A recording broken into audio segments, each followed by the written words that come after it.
Hello there you guys, welcome to one of my videos.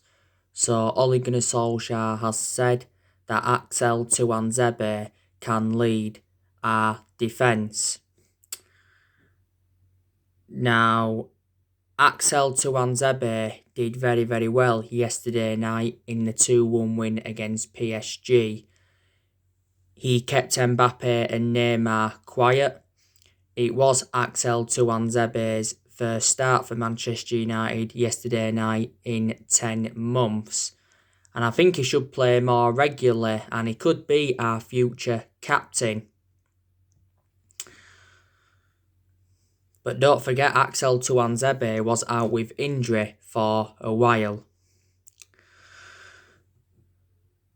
Now, I also think that David De Gea has got back to form.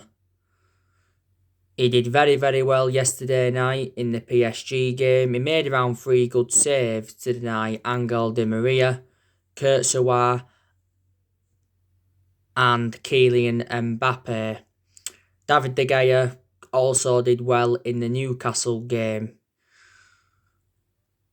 And this season is David De Gea's 10th season at Manchester United.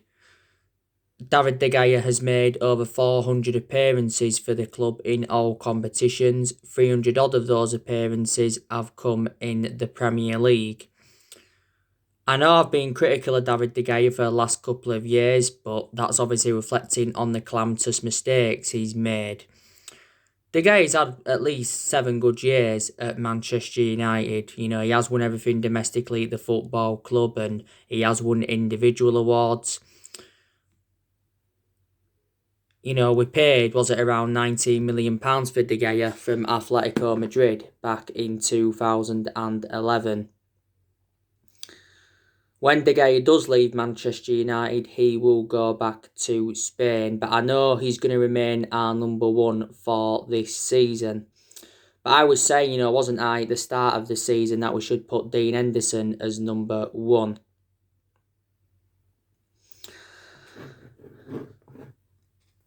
So, there you go. I think now Ole Gunnar Solskjaer is back at the wheel. We have won our last 2 games, beating Newcastle by 4-1, and we're beating PSG by 2-1. So reflect on that, a lot of pressure has eased off Ole Gunnar Solskjaer, because before them 2 games, Ole Gunnar Solskjaer was under serious pressure at the club. And obviously Ed Woodward did say a few weeks ago that he's prepared to sack Solskjaer if things do not improve. Now, I think Ole Gunnar Solskjaer is the right man for Manchester United. And I was saying contrast a few weeks ago. And I think he can succeed as Manchester United manager. Well, I'm hopeful anyway. Ole Gunnar Solskjaer has been Manchester United manager now for almost 2 years. And he's got a contract with us until 2022. So he's got just under 2 years left on his contract. And reflecting on how long Solskjaer has been with us, he has gained managerial experience. Manchester United is the 3rd club in his managerial career. He's nearly managed 100 games now as Manchester United manager, and he's won over 50 games as Manchester United manager. This is his 2nd full season at the football club. And I did say, didn't I, at the start of this season, what would represent a good season for Man United, and that would be to finish in the top 4, maybe the top 2 or top 3 if necessary, and win a trophy. We've not yet won out in terms of silverware under the Ole Gunnar Solskjaer era, and we haven't won a trophy for over 3 years.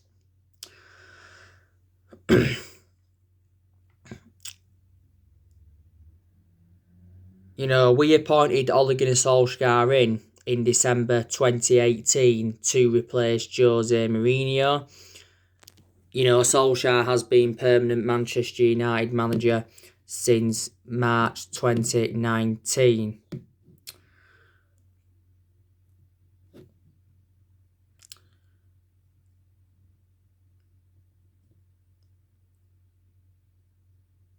Now, I think he needs backing more in the January transfer window, does Solskjaer, because in the summer transfer window, Solskjaer wasn't backed enough, was he? But I think, to be honest with you, the managers that we've had since Ferguson retired have not been backed enough. We missed out on all of our priority targets in the summer transfer window, and we missed out on a lot of targets in general. So we're going to look to sign more players next year, and I think we're going to offload some more players next year. Obviously, we're looking to offload Jesse Lingard, we're looking to offload Phil Jones, Marcus Rojo, Sergio Romero. He's also open to leaving the football club. By the way, we've lost around £70 million in revenue due to the coronavirus pandemic. Haven't we?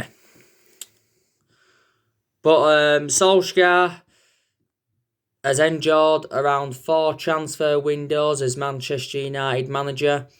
He has spent over £200 million at the football club. In the summer of 2019, he recommended Daniel James and Wan-Bissaka and Harry Maguire in. In January, he recommended Bruno Fernandes and Ode Ighalo in. He brought Ode Ighalo on loan. And obviously in the summer transfer window this year, he brought Donny van der Beek in, Alex Telles, Edison Cavani, Facundo Pellistri, and he brought Amad Traore in. Amad Traore will be joining the football club in January. And we've also seen a lot of players leave since Solskjaer got recommended into the football club. And I also like the way that Solskjaer has promoted the youth. And we've had some good periods under him. But yeah, I've been very, very critical of the board. So too have a lot of Manchester United fans. Woodward's obviously been at the football club since 2012. And the Glazers have been at the football club since 2000 and... What? What's that? Is it? It smells a bit in here. Does it? Yeah, it bless.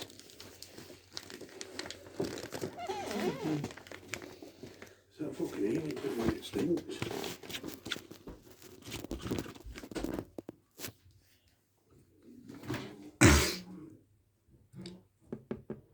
I've been at the football club since 2005, yeah. I also credit Solskjaer for what he did last season. Last season was his first full season at the club. He obviously got us qualification for the Champions League. He also got us third. That's the second highest we've finished since the Ferguson era. And we also progressed to 3 semi-finals. Got to the FA Cup semi-final, the Europa League semi-final, and the EFL Cup semi-final.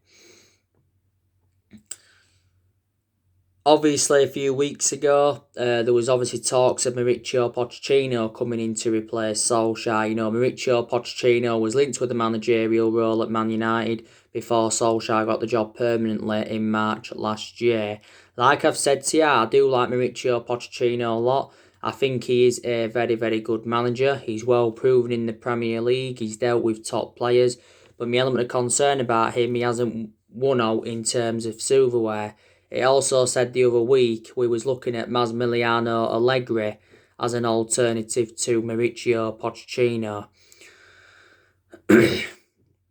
Man United are not really known as a sacking football club, despite the fact that we have sacked 3 managers since the Ferguson era, and that was obviously Moyes, Louis van Gaal and Jose Mourinho. And so Solskjaer's our 4th permanent manager since the Sir Alex Ferguson era.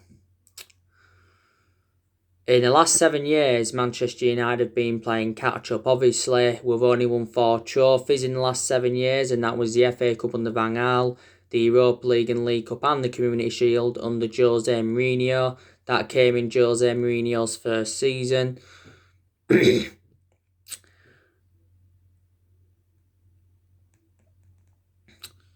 So yeah, and we spent close to the £1 billion range on players in the last 7 years. So and we've recruited over 30 odd players in since the Sir Alex Ferguson era. But I think it's just going to be hard for any manager at Manchester United or any manager in general to replicate Sir Alex Ferguson's legacy. Don't forget Sir Alex Ferguson endured around 27 years at Manchester United, won a total of 38 major honours, including 13 Premier League titles. But Ferguson didn't settle in straight away because he didn't win out in his first 4 years at the football club. But the success came under Ferguson because since he's retired, we haven't been the same. And before Ferguson came into the equation, we was inconsistent. Now, I think we have got some good players in our team, like I've already said to you. I think, Marcus Rashford's very, very good. He scored the winner yesterday night against Paris. That's the second time he has done that, Marcus Rashford. Really improved under the Solsjaer era. Marcus Rashford has been part of the club for several years. He's been a United player since the age of 7. He's been in our senior squad since 2016.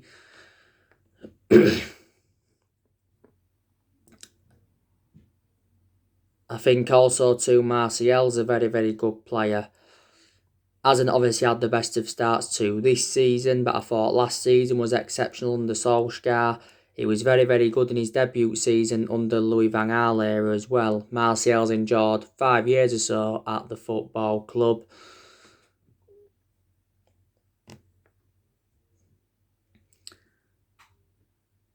I think that also Mason Greenwood is a very, very good player. By the way, Mason Greenwood has missed our last 2 games. Solskjaer did confirm he's had a niggle. Didn't travel to Paris, Mason Greenwood. It wasn't because of disciplinary reasons. I think we've spoken to Mason Greenwood over his punctuality, but I'm confident he'll be available for the game at the weekend against Chelsea. Mason Greenwood obviously wears the number 11, is the 4th Manchester United player to wear the number 11 shirt.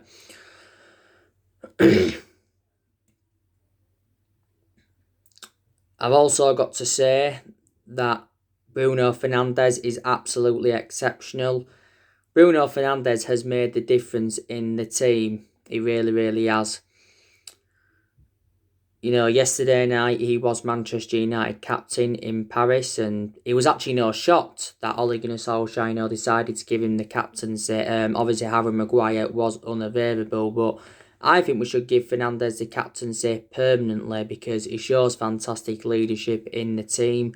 Bruno Fernandes has been at the football club around 9 months now. Obviously, he scored yesterday against PSG. Obviously, missed the first penalty, but then it had to be retaken, and then obviously, he scored it. A lot of his goals have come from the penalty spot. The other week, Bruno Fernandes denied that he had a bust-up with Solskjaer, didn't he?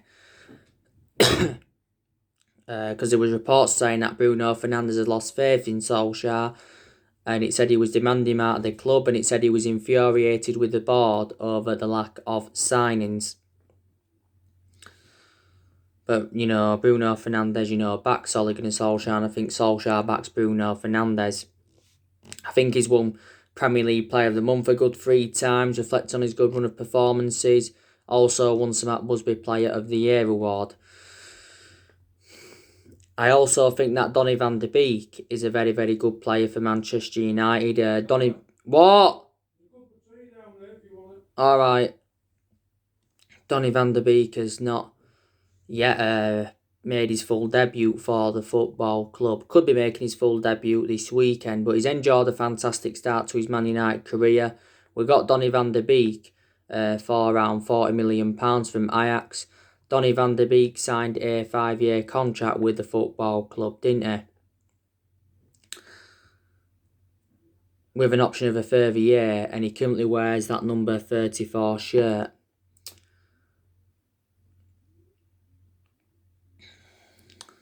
I also think that Aaron Wan-Bissaka is very, very good for Man United. He enjoyed a bad start to the season, but I think in his last 2 games he's really stepped it up. He did very, very well yesterday against PSG, made some very good tackles, and he also did well in the Newcastle game. Scored his first goal for Man United, and that game against Newcastle was his 50th appearance for the club. This season is Aaron Wan-Bissaka's second season at Man United. Last season was his first season at the club. We got Aaron Wan-Bissaka in a deal worth £50 million from Palace last summer. I think also too, Alex Telles is very, very good. I think he did well in his debut yesterday against PSG.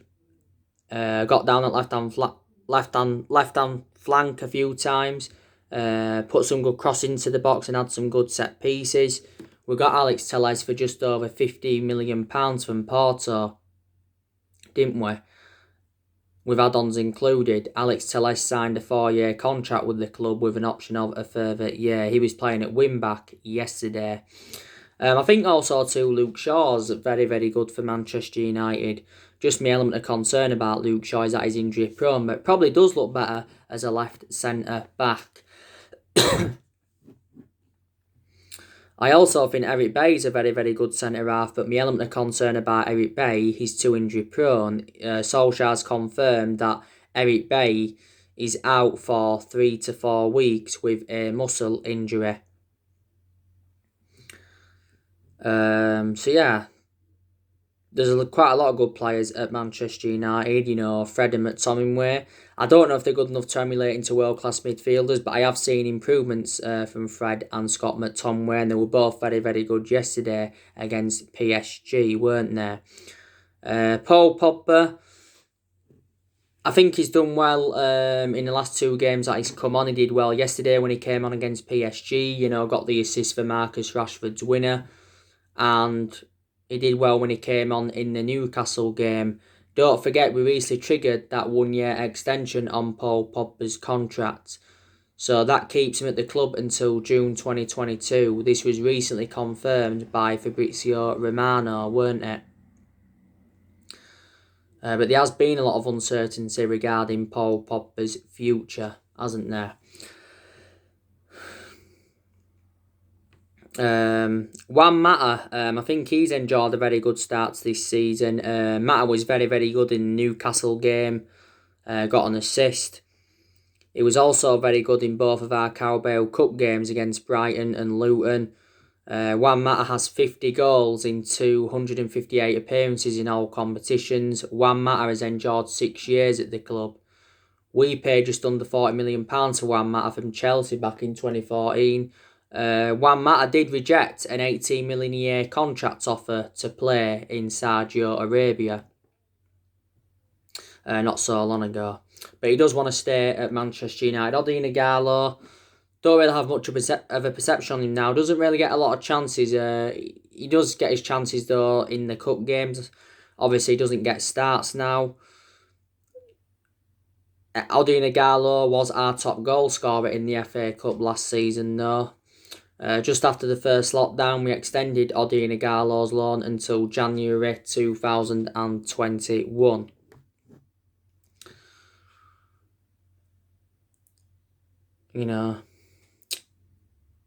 Brandon Williams, I also like him a lot.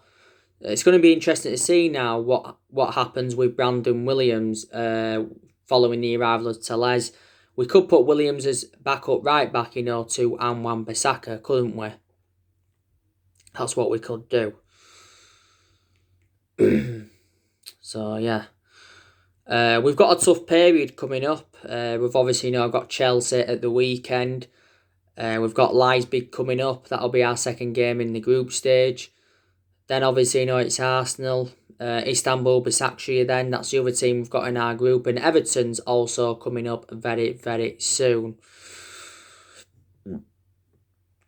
Isn't it?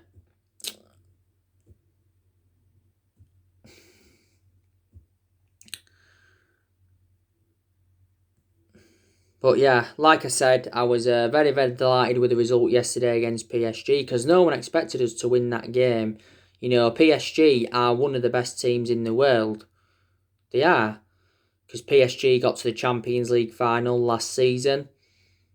And they seldom lose at home as well, the PSG. We were the first team to beat them at their own stadium in the group stages since 2004, which is 16 years or so ago now. We've beaten them twice in 19 months, PSG. But yeah, it's good to see that we've bounced back from that 6-1 embarrassment to Tottenham. Our away form's actually very, very good. We haven't lost away from home in any competition since January. It's our home form I've got an element of concern about. So yeah. So anyway guys, that's everything to update you today. Drop your comments, likes below on the channel. If you do, consider subscribe as always, and take care. God bless. See you all again very, very soon.